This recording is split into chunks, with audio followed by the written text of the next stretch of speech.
Welcome to wishful ಅಡುಗೆ ಮನೆ. ನೋಡಿ, ಇವತ್ತು ಉಪ್ಪಿಟ್ಟಿನ ರವೆನ ಯೂಸ್ ಮಾಡಿ ಒಂದು ಸೂಪರ್ ಆಗಿರೋ ರೆಸಿಪಿ ಮಾಡೋಣ.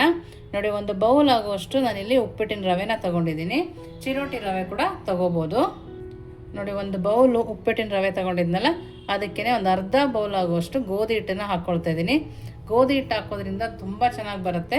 ಮೈದಾ ಕೂಡ ಹಾಕ್ಕೋಬೋದು, ಗೋಧಿನೇ ಒಳ್ಳೇದು ಅಂತೇಳಿ ನಾನು ಗೋಧಿ ಹಿಟ್ಟನ್ನು ಹಾಕ್ಕೊಂಡಿದ್ದೀನಿ. ನೋಡಿ, ಇವೆರಡನ್ನು ಚೆನ್ನಾಗಿ ಮಿಕ್ಸ್ ಮಾಡ್ಕೋಬೇಕು. ನೋಡಿ, ಈ ಥರ ನೀಟಾಗಿ ಮಿಕ್ಸ್ ಆದ್ರೇ ನಾವು ಮಾಡೋ ರೆಸಿಪಿ ಸೂಪರಾಗಿ ಬರುತ್ತೆ. ಇವಾಗ ಮಕ್ಕಳು ಮನೇಲಿರೋದ್ರಿಂದ ಡಿಫ್ರೆಂಟಾಗಿ ಮಾಡಿಕೊಟ್ಟಾಗ ಅವ್ರಿಗೂ ಖುಷಿಯಾಗುತ್ತೆ. ನಾವು ಆಚೆಯಿಂದ ತಂದು ತಿನ್ನಿಸೋದ್ರಿಂದ ಮಕ್ಕಳಿಗೂ ಹೆಲ್ದಿಗೂ ಒಳ್ಳೆಯದಲ್ಲ. ನೋಡಿ, ಈ ಥರ ಮನೇಲಿ ಮಾಡಿ ತಿನ್ನಿಸಿದಾಗ ಅವರು ಖುಷಿಯಾಗಿರ್ತಾರೆ, ಹೆಲ್ದಿಯಾಗಿ ಕೂಡ ಇರ್ತಾರೆ. ನಾವು ಮೈದಾ ಬದಲು ಗೋಧಿ ಹಿಟ್ಟು ಹಾಕಿ, ಮನೇಲಿರೋ ರವೆ ಹಾಕಿ, ಮನೇಲಿ ಏನು ವಸ್ತು ಇರುತ್ತೋ ಅದರ ಅಷ್ಟರಲ್ಲೇ ಮಾಡಿಕೊಡ್ಬೋದು. ನೋಡ್ತಾ ಇದ್ರಲ್ಲ, ಈ ಥರ ನೀಟಾಗಿ ನಾವು ಇದನ್ನು ಮಿಕ್ಸ್ ಮಾಡ್ಕೊಳ್ಳೋಣ. ನೋಡಿ, ಇದು ನೀಟಾಗಿ ಮಿಕ್ಸ್ ಆದಮೇಲೆ ಇದಕ್ಕೆ 2 ಸ್ಪೂನ್ ಆಗುವಷ್ಟು ತುಪ್ಪನ ಹಾಕ್ಕೊಳ್ತಾ ಇದ್ದೀನಿ. ಇದಕ್ಕೆ ಎಣ್ಣೆ ಹಾಕೋಬೇಡಿ, ತುಪ್ಪ ಹಾಕ್ಕೊಂಡ್ರೆ ಒಳ್ಳೆಯದು. ಇಲ್ಲಿ ನಮ್ಮ ಮನೇಲಿ ಮಾಡಿರೋ 2 ಸ್ಪೂನು ತುಪ್ಪನ ಹಾಕ್ಕೊಳ್ತಾ ಇದ್ದೀನಿ.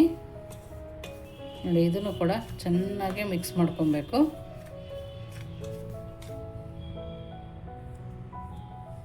ನೋಡಿ, ಇದು ನೀಟಾಗಿ ಕೈಯಲ್ಲಿ ಈ ಥರ ರವೆ ಮತ್ತು ಗೋಧಿ ಹಿಟ್ಟಿಗೆ ಹತ್ತೋ ಥರನೇ ನಾವು ಇದನ್ನು ಮಿಕ್ಸ್ ಮಾಡ್ಕೋಬೇಕು.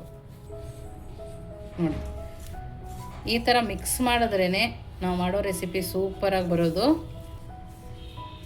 ನೋಡಿ, ಈ ಥರ ನೀಟಾಗಿ ಮಿಕ್ಸ್ ಮಾಡ್ಕೊಂಡಿದ್ದೀನಿ. ನೋಡಿ, ಕೈಯಲ್ಲಿ ಈ ಥರ ಮುಷ್ಟಿ ಮಾಡಿದಾಗ ಈ ಥರ ಮುಷ್ಟಿ ಥರ ಆಗಬೇಕು. ಆ ಥರ ನಾವು ಇದನ್ನು ಕಲಿಸ್ಕೊಂಬಂದಿದ್ದೀನಿ. ಇದುವರೆಗೆ ನಾವು ತುಪ್ಪದಲ್ಲೇ ಕಲಿಸ್ಕೊಂಡಿರೋದು.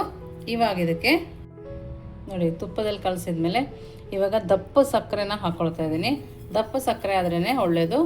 ಇಲ್ಲಿ ನಾನು ಅರ್ಧ ಕಪ್ ಆಗೋಷ್ಟು ಹಾಕ್ಕೊಂಡಿದ್ದೀನಿ. ನಿಮಗೆ ಸ್ವೀಟ್ ಜಾಸ್ತಿ ಬೇಕಂದರೆ ನೀವು ಜಾಸ್ತಿ ಕೂಡ ಹಾಕ್ಕೋಬೋದು. ನೋಡಿ, ನಾನಿಲ್ಲಿ ಒಂದು ಅರ್ಧ ಕಪ್ ಆಗೋಷ್ಟು ಕಡಲೆ ಬೀಜನ ಕುಟ್ಟಿ ಇಟ್ಕೊಂಡಿದ್ದೆ, ಅದನ್ನು ಹಾಕ್ಕೊಳ್ತಾ ಇದ್ದೀನಿ. ಮಿಕ್ಸಿಗೆ ಹಾಕ್ಕೋಬೇಡಿ, ಕೈಯಲ್ಲೇ ಕುಟ್ಕೊಳ್ಳಿ. ಇದನ್ನು ನಾನು ಹುರಿದಿಲ್ಲ, ಹಾಗೇ ಹಾಕ್ಕೊಳ್ತಾ ಇದ್ದೀನಿ. ನಿಮ್ಮ ಹತ್ರ ಗೋಡಂಬಿ, ಬಾದಾಮಿ ಇದ್ದರೆ ಅದನ್ನು ಕೂಡ ಹಾಕ್ಕೋಬೋದು. ಕಡಲೆ ಬೀಜ ಸಿಗುತ್ತೆ ಅಂತೇಳಿ ನಾನು ಕಡಲೆ ಬೀಜನೇ ಹಾಕ್ಕೊಂಡಿದ್ದೀನಿ. ನೋಡಿ, ಕಡಲೆ ಬೀಜದಲ್ಲಿ ಸಿಪ್ಪೆ ಕೂಡ ತಕ್ಕೊಂಡಿದ್ದೀನಿ. ನಿಮಗೆ ಸಿಪ್ಪೆ ಬೇಕಂದರೆ ಹಾಗೆ ಕೂಡ ಹಾಕ್ಕೋಬೋದು. ನೋಡಿ, ಇಷ್ಟನ್ನು ಹಾಕಿ ನೀಟಾಗಿ ಕೈ ಆಡಿಸ್ಕೊಳ್ಳೋಣ. ನೀವಿನ್ನೂ ನಮ್ಮ ವಾಟ್ಸಪ್ ಗ್ರೂಪಿಗೆ ಜಾಯಿನ್ ಆಗಿಲ್ಲ ಅಂದರೆ ವಿಶ್ಫುಲ್ ವಾಟ್ಸಪ್ ಗ್ರೂಪ್ಗೆ ಜಾಯಿನ್ ಆಗೋದನ್ನು ಮರಿಬೇಡಿ. ನಿಮ್ಗೆ ಏನೇ ಕಮೆಂಟ್ ಬೇಕಿದ್ರೋ ಅಲ್ಲಿ ಹಾಕ್ಬೋದು. ನಿಮ್ಗೆ ಯಾವ ರೆಸಿಪಿ ಬೇಕಂದರೂ ಕೂಡ ವಾಟ್ಸಪ್ ಗ್ರೂಪಲ್ಲಿ ನೀವು ಕೇಳ್ಬೋದು. ನೋಡಿ, ಈ ಥರ ಚೆನ್ನಾಗಿ ಮಿಕ್ಸ್ ಆದ ನಂತರ ನಾನಿಲ್ಲಿ ಹಾಲನ್ನು ತಗೊಂಡಿದ್ದೀನಿ. ಸ್ವಲ್ಪನೇ ಹಾಲನ್ನು ಹಾಕಿ ನಾವು ಇದನ್ನು ಕಲಿಸ್ಕೊಬೇಕು. ನೋಡಿ, ಹಾಲನ್ನು ನೀವು ಕಾಯಿಸಿ ತಣ್ಣಗಾಗಿರೋ ಹಾಲನ್ನೇ ತೊಗೋಬೇಕು, ಅಥವಾ ಉಗುರು ಬೆಚ್ಚಗಿದ್ರೂ ನಡೆಯುತ್ತೆ. ಹಸಿ ಹಾಲನ್ನು ಹಾಕಬಾರ್ದು. ನಾನು ಒಂದು ಬೌಲ್ ತೊಗೊಂಡಿದ್ದೀನಿ, ಆದರೆ ಸ್ವಲ್ಪನೇ ಹಾಕಿ ಕಲಿಸ್ಕೊತೀನಿ. ನಮಗೊಂದು ಅರ್ಧ ಬೌಲ್ ಹಾಲು ಸಾಕಾಗತ್ತೆ. ನೋಡಿ, ಈ ಥರ ಕೈಯಲ್ಲಿ ಪ್ರೆಸ್ ಮಾಡ್ತಾ ಕಲಿಸ್ಕೊಬೇಕು. ನೋಡಿ, ಇನ್ನು ಸ್ವಲ್ಪ ಹಾಲನ್ನು ಹಾಕ್ಕೊಳ್ತೀನಿ.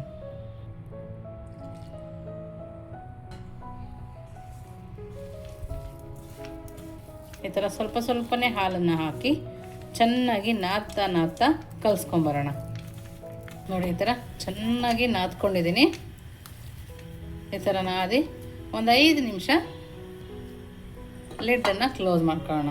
5 ನಿಮಿಷ ಆದಮೇಲೆ ತೆಗೆದು ನೋಡೋಣ. ನೋಡಿ, 5 ನಿಮಿಷ ಆಗಿದೆ.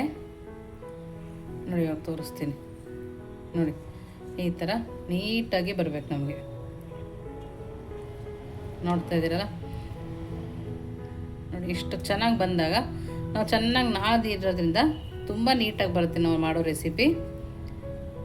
ಮಕ್ಕಳು ಕೂಡ ಡಿಫ್ರೆಂಟಾಗಿದೆ ಅಂತೇಳಿ ತಿಂತಾರೆ, ಆಚೆ ಕೂಡ ಕೇಳೋದಿಲ್ಲ, ಅಷ್ಟು ಚೆನ್ನಾಗಿರುತ್ತೆ.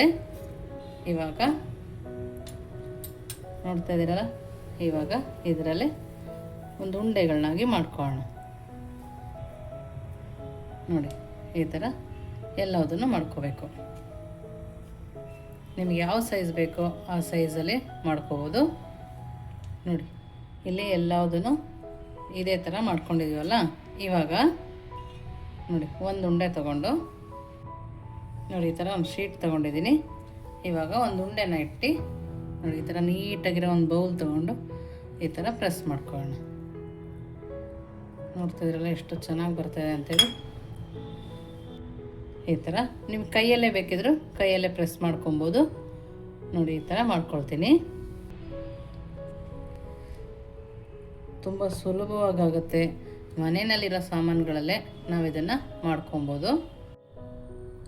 ನೋಡಿ ಎಲ್ಲದನ್ನು ನಾನು ಇದೇ ಥರ ಮಾಡ್ಕೊಂಡಿದ್ದೀನಿ. ನಿಮಗೆ ಈ ಥರ ಕೈಯಲ್ಲಿ ಮಾಡ್ಕೊಳ್ಳೋಂಗಿದ್ರೆ ಕೈಯಲ್ಲಿ ಮಾಡ್ಕೊಬೋದು. ಸೈಡಲ್ಲಿ ಸ್ವಲ್ಪ ಕ್ರಾಕ್ ಆದರೆ ಅದು ತಲೆ ಕೆಡಿಸ್ಕೊಂಬಿಡಿ, ತುಂಬ ಚೆನ್ನಾಗಿ ಬರುತ್ತೆ. ನಾನು ಮೊದಲೇ ಎಣ್ಣೆನ ಬಿಸಿ ಹಾಕಿಟ್ಕೊಂಡಿದ್ದೆ. ಇವಾಗ ಇದನ್ನು ನೋಡಿ ಎಣ್ಣೆ ಮೀಡಿಯಮ್ ಫ್ಲೇಮಲ್ಲಿ ಕಾಯಿಸ್ಕೊಂಡಿದ್ದೀನಿ. ಸ್ವಲ್ಪ ಚೆನ್ನಾಗಿ ಕಾದಿದೆ ನೋಡಿ. ಇವಾಗ ಇದನ್ನು ಹಾಕ್ಕೋಬೇಕು. ನೋಡಿ ಈ ಥರ ಹಾಕ್ಕೊಂಡು ಪಟ್ಟಂತ ನೀವು ಕೈಗೆ ಹಾಕಿ ತಿರುಗಿಸ್ಕೊಬಾರ್ದು. ಒಂದು 2 ನಿಮಿಷ ಅದೇ ಥರ ಬಿಡಬೇಕು. ಮೀಡಿಯಮ್ ಫ್ಲೇಮಲ್ಲೇ ಬೇಯಿಸ್ಕೊಬೇಕು, ಏಕೆಂದರೆ ಒಳಗಡೆದು ಕೂಡ ನೀಟಾಗಿ ಬೇಯಬೇಕು.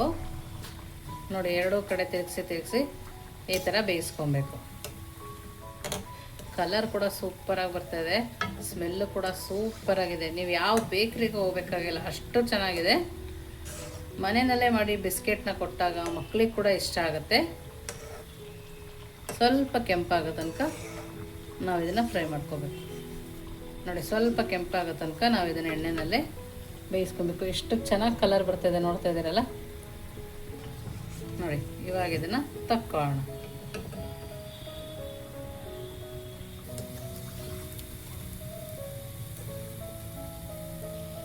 ನೋಡಿ ಎಲ್ಲದನ್ನು ಅದೇ ಥರ ಬೇಯಿಸ್ಕೋಬೇಕು. ನೋಡಿ ಎಲ್ಲದನ್ನು ಅದೇ ಥರ ಎಣ್ಣೆಯಲ್ಲಿ ಕರ್ಕೊಂಡು ಬರೋಣ. ನೋಡಿ ಎಲ್ಲದನ್ನು ಇದೇ ಥರ ಮಾಡ್ಕೊಂಡು ಬರೋಣ. ನೋಡಿ ನಾವು ಮಾಡಿರೋ ರವೆ ಮತ್ತು ಗೋಧಿ ಹಿಟ್ಟಿನ ಬಿಸ್ಕೆಟ್ ರೆಡಿ ಇದೆ. ಏನು ಸಕ್ಕತ್ತಾಗಿ ಬಂದಿದೆ ಅಲ್ಲ, ತುಂಬ ಚೆನ್ನಾಗಿ ಬಂದಿದೆ. ನೋಡಿ ಎಷ್ಟು ಚೆನ್ನಾಗಿ ರೆಡಿಯಾಗಿದೆ ಅಂದರೆ ನೋಡಿ, ಒಳಗಡೆ ಕೂಡ ಸೂಪರಾಗಿ ಬಂದಿದೆ. ಟೇಸ್ಟ್ ಅಂತೂ ಬೇಕರಿ ತಿನ್ನೋದಕ್ಕಿಂತ ಚೆನ್ನಾಗಿದೆ. ಖಂಡಿತವಾಗ್ಲೂ ನೀವೊಂದ್ಸರಿ ಮಾಡಿ ಹೇಗಿತ್ತು ಅಂತ ವಿಶ್ಫುಲ್ ಅಡುಗೆ ಮನೆಗೆ ಕಮೆಂಟ್ ಮೂಲಕ ತಿಳಿಸೋದನ್ನು ಮರಿಬೇಡಿ. ನೀವಿನ್ನೂ ನಮ್ಮ ಚಾನಲ್ ಲೈಕ್ ಮಾಡಿದರೆ ಲೈಕ್ ಮಾಡಿ, ಶೇರ್ ಮಾಡಿ, ಸಬ್ಸ್ಕ್ರೈಬ್ ಮಾಡಿ. ವಿಶ್ಫುಲ್ ಅಡುಗೆ ಮನೆಗೆ ಥ್ಯಾಂಕ್ ಯು.